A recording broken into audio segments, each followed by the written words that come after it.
Hi, my name is Konstantin Edelman, and welcome to Expression Tutorials.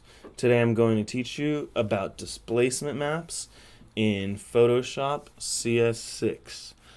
I believe displacement maps you could also use in other versions before CS6.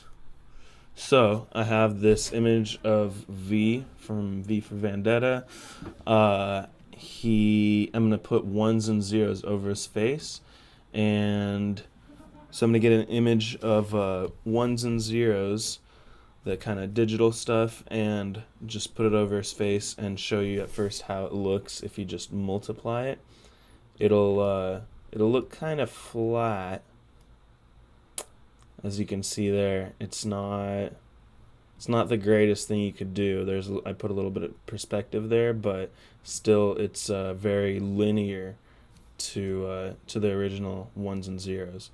Now this is what your end product will look like, where the displacement map curves your image onto the new map.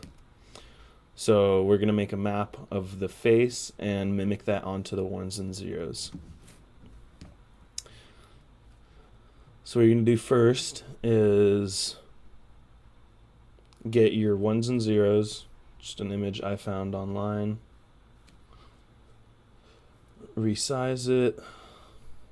This will work better if you have high quality images, but this is what I'm working with here.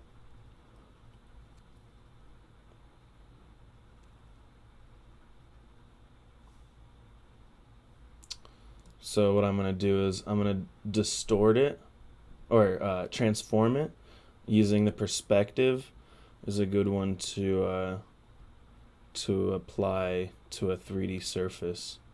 So his face is kind of looking downwards, so I'm going to squeeze that in a little bit so it gets a little narrower towards his chin. Once you kind of find the right positioning, with this one I'm going to inverse it. That's Command I to inverse the layer, because I want black ones and zeros instead of a black background for them. And then you click multiply to see through it. That's under the blending modes. So now I just want to see the mask, and I'm going to go to my filters and turn it to black and white. You could play around with these adjustments a little bit. What you're looking for is good contrast and good values. So I'm gonna save this image as the map. Remember where you saved it. I'm just gonna put it on the desktop, so you can get rid of that. And now I open just the ones and zeros. I go under filter, distort, displace. Over here you could change the settings to what you want the displacement map. It's gonna determine how far you're gonna displace the new image. And this takes some trial and error to get the desired effect that you want. So try it out a few times with different values.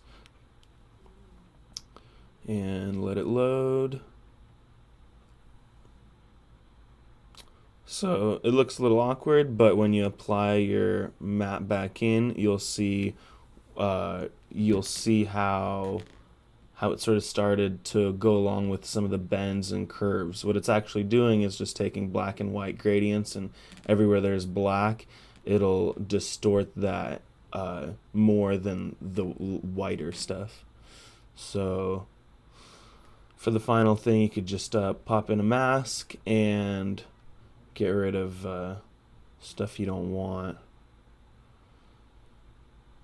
So I'm going to go in the eyes a little bit too, just because I think it'll look a little better.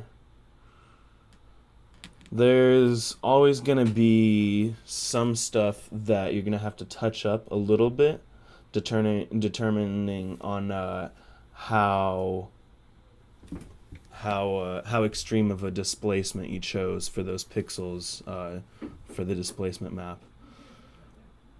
But overall, it's a pretty nice image. As far as 3D goes, it's definitely a lot less work than having to do that all manually, and definitely puts you one step further into getting the effect that you want. Probably, yeah. Here's another one that I did. This one's of Obama, and I did a desert floor. I did an image of a desert floor, and you could see right there where it displaced it on his face, like in the nose area and stuff.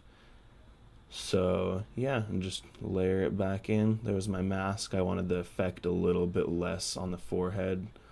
So yeah, get some textures and play around with that cool effect, and yeah, have fun.